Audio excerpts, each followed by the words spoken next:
Good morning, everybody. This is Dr. Aragona. I'm a doctor of Ayurvedic medicine here in the West, and I wanted to share some thoughts with you around quick fixes, intolerance to discomfort, and immunity, um, and how they are interactive with each other. It's interesting to talk about quick fixes. It seems that in the Western mind, Western living, Western culture, there has been this cultivated tendency towards wanting to have quick fixes. I see it all over Facebook, for instance, where people are looking for quick fixes on pain, discomfort, certain ailments, imbalances, all sorts of physical, mental things. And it's interesting to consider what a quick fix would look like. Modern medicine tends towards the understanding that here, take this pill and things will go away. And more often than not, sometimes they end up perpetuating the situation. Within the complex framework of Ayurveda, we understand that there really isn't necessarily a quick fix in resolving certain situations. Maybe in the beginning stages of when something is slowly developing and catching at that point, possibly there are some remedies, we'll say, that can be applied. And as things get more complex, then obviously requires more complexity. And, this understanding of wanting quick fixes is sort of rooted in a deep pathology within this Western mindset where we're not used to really being able to sit with discomfort or pain or dis-ease, which lets us believe that eventually can lead to disease. And so there's something about that that has to be said. There's something that has to be considered around when we feel an ow or this doesn't feel good to me. What does that really mean? And how it requires a deeper level of exploration versus, you know, I'm going to go out there and just remedy the situation with having some drinks or smoking some pot or gambling or eating some chocolate or indulging in excessive food or shopping or whatever the thing that may be for that particular person that helps to sort of pacify and bring a sense of satisfaction. It is in our physiology as human beings to want to have this beautiful relationship with pleasure, and we favor pleasure over pain. But we forget that through the pain, we can actually achieve a higher level of pleasure, and that pleasure and pain aren't mutually exclusive of each other. They're both required, they both coexist. They both are part of the universal law that in the mental aspect of things we can perceive as good, not good, that level of duality. And so it's understanding the balance, the dance between comfort and discomfort, and knowing where you are in between that and where's your mindset. It's really important to understand where your mindset is at in those moments when you're feeling discomfort, looking at what could be the possible causes of discomfort, looking at what could be some options versus that next quick fix to sort of pacify or numb out the situation and the sensation. And so that requires some work. It requires some slowing down. It requires some level of being present with what is. And each person has a threshold of how much they can handle. And that's great. And what's interesting is that in the yoga philosophy, when you're taking a yoga class and you're doing yoga that's designed to be body, mind, spirit integrated, there's a concept in yoga practices known as sthira and sukham. And sthira and sukham is about that dance between comfort and discomfort.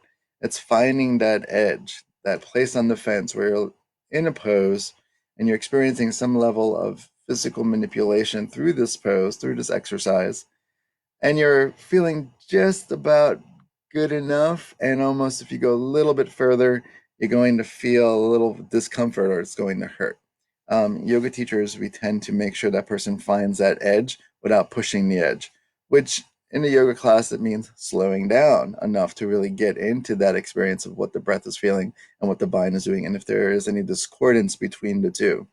And In a yoga class, you're finding that dance to be more fluid over time because every time you get closer to that edge, it deepens each time, little by little by little, versus going from 0 to 60 within a couple of seconds, and then all of a sudden you're extremely sore after yoga class a few days later, and then that puts you out for like a week or so because you've caused some sort of muscular pain, nerve pain.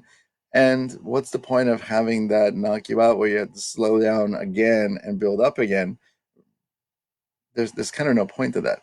And so sitting with the discomfort, sitting with the feeling of like, I don't like this, what does that really mean? Something is being triggered in any particular circumstance. And instead of looking at the trigger as the thing that's the bad thing, looking at the trigger as that's the best gift we could receive to show us how to slow down, how to be present, to really explore the internal inventory that we each walk around with. And that makes us more self reliable, self responsible, self trusting, and increases our self esteem. The quick fixes don't really satisfy that over long term. Short term, sure, but we keep perpetuating this sense of like not wanting to feel, not wanting to feel. I'd rather feel good. I'd rather feel good. I don't want to feel bad. I don't want to feel pain. I don't want to feel discomfort. But if it's coming up, then it's real, and avoiding the reality of things, that resistance to the reality of things, is what actually also perpetuates suffering because we're resisting what's actually happening. And maybe that thing that's happening is the thing that's designed for us to be the anchor in the moment with. And this all leads towards immunity as well, because immunity is dependent upon a lot of mindset. That being said, what does that really mean? Well, immunity, it has a very complex place in our physiology. It is one component of a whole picture of the human being. And nowadays, it's very common to see all over Facebook immune boosting herbs, immune boosting supplements, immune boosting foods, immune boosting this, boosting that. And that reminds me of quick fixes. Everyone's looking for that thing that I can start taking today to make me feel good, strong, healthy, vital, energized, clear, and immune to external pathogens and potential um, things that could go awry in the physiology inherently.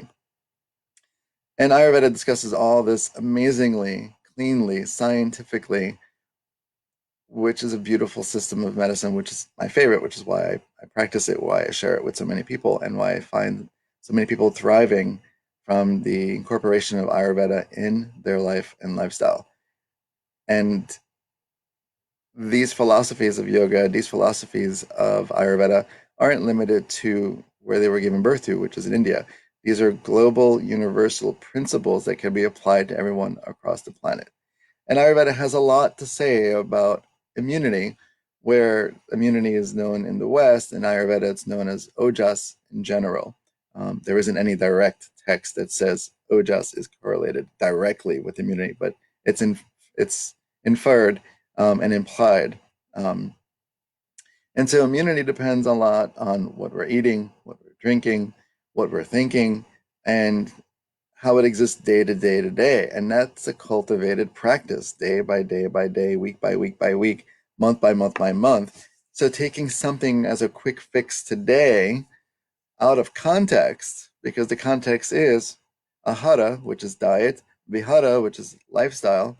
When you're taking something out of context and you're saying, there's that thing that's going to give me that quick fix for today because I'm immune compromised today, or I'm worried about being immune compromised, for example, during the times of COVID.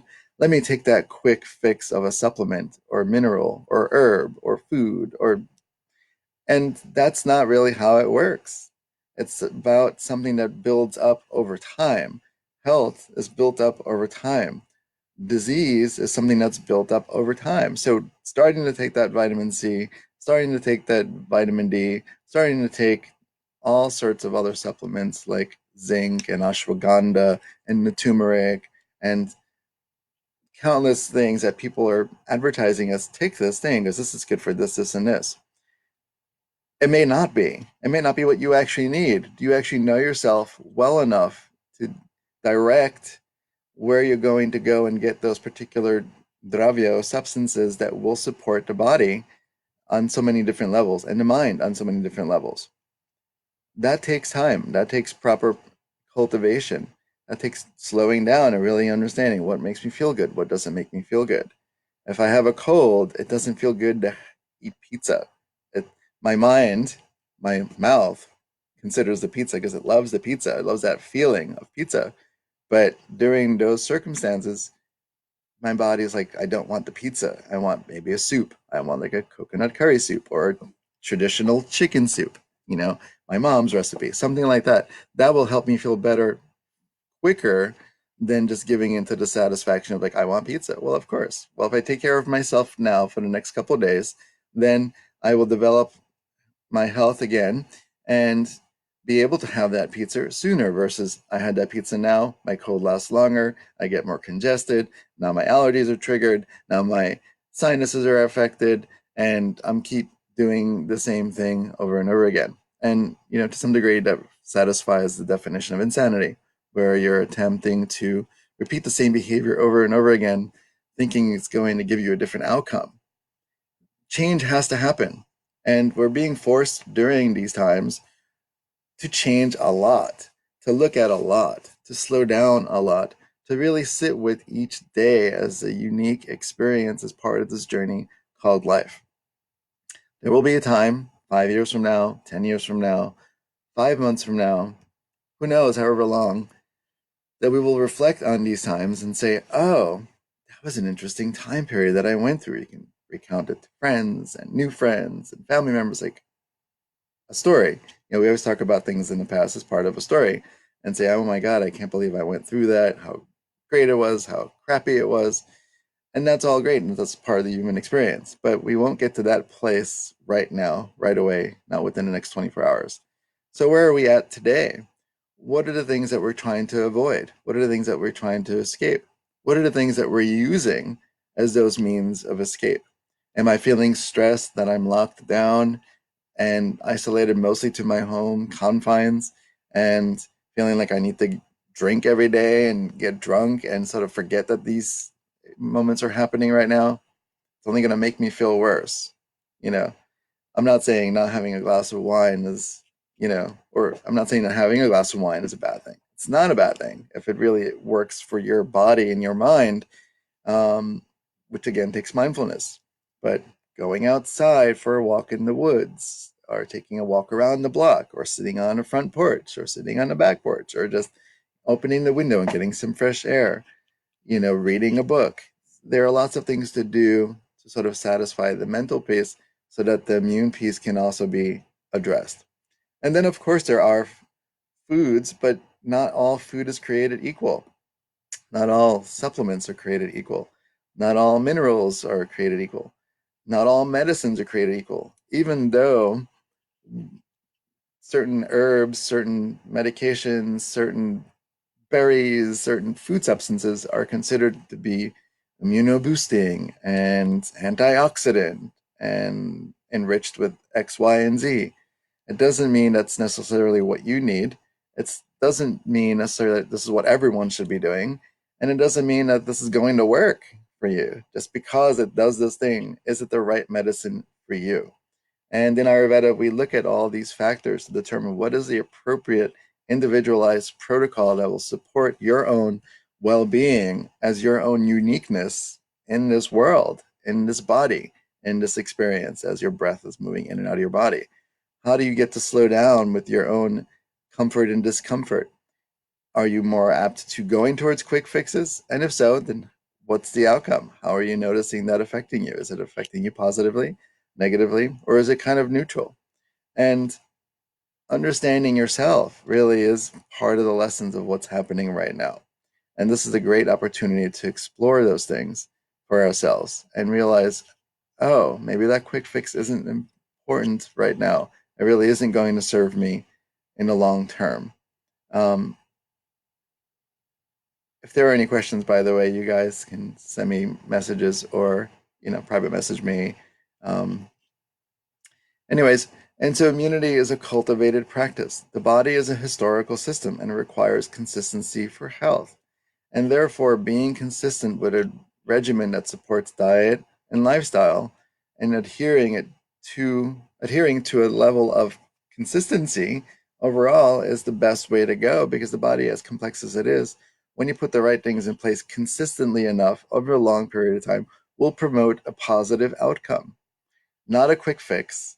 And changing from old ways to new ways isn't always easy for some people.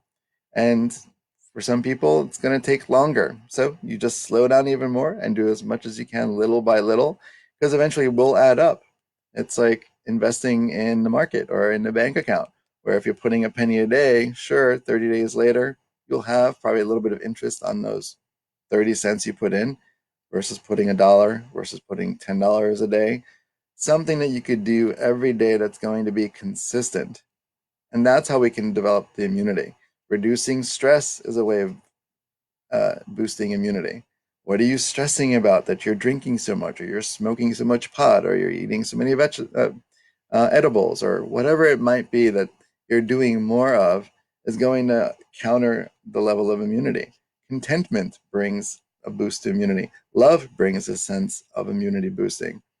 Connecting with friends, forcing yourself through the discomfort of the videos that are accessible to us online, using the virtual worlds to connect with loved ones from city to city, state to state, country to country. Remembering that that is now a tool that we have that didn't exist 100 years ago. So imagine what other people would have been doing during this time period 100 years ago without the technology we have today. Like, how amazing is it that we have this technology? So there's a lot of blessings.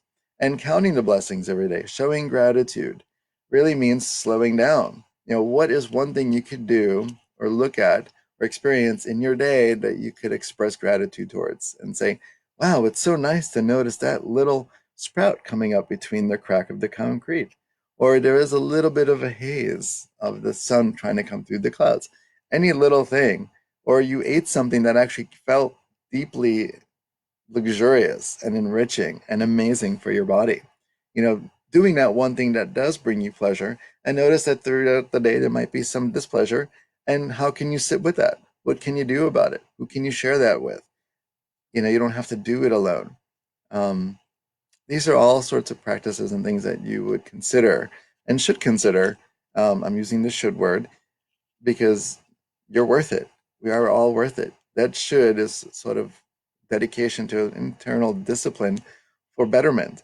And what better way and what best thing to invest in, which is us, which is ourselves, which is knowing ourselves more deeply, which requires slowing down.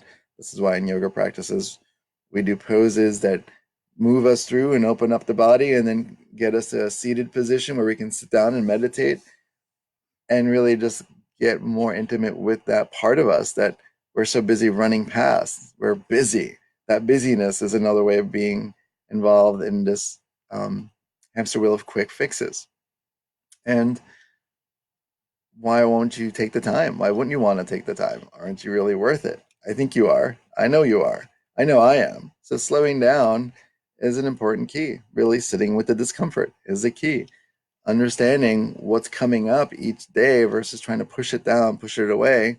Our subconscious is amazing that way. It's going to keep coming out in all sorts of ways until we actually start addressing it, until we start working with it, until we start exploring it.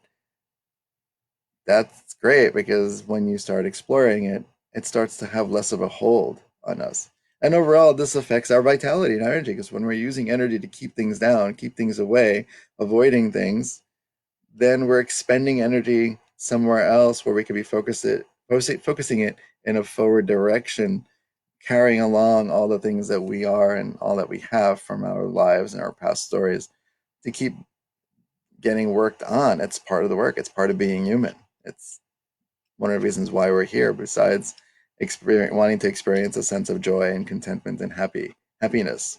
Um, and we're worth it. So I'm going to end on this Ayurvedic quote from one of the classic texts of Shushruta Samhita, um, because this is a really beautiful quote. And it's Na Ana Shadhi Bhuta, which means that nothing exists in the world which does not have the capacity to act as a medicine. That's Shushruta Sutrasthana, chapter 41, shloka number 5. And it's a really profound, beautiful statement that has touched me because everything can be considered a medicine when applied properly. Discomfort could be a medicine when applied properly and experienced in a context that's appropriate to hold space for it. And anything can be considered medicine. And similarly, in Ayurveda, we say something that could be considered medicine can equally be considered a poison if misrepresented or misapplied. And this is a testament to the uniqueness of our own individual beings on this planet, because there is no quick fix, there is no one size fits all. As much as you might read, this is great for immunity, this is great for this is great for that, it might be in and of itself, but for you it might not be. And why not explore it in the right way? All right, so I'm going to be signing off now. This is my second um, live virtual discussion. I just felt I needed to get on here and share these beautiful thoughts with you guys and gals. And if you're interested in working with me, private message me. My website is www.stillpointayurveda.com. You can see that link in the comment section. You can go to my Facebook page and find the link to my practice. And I look forward to hearing from you. And until the next talk, I'll see you soon.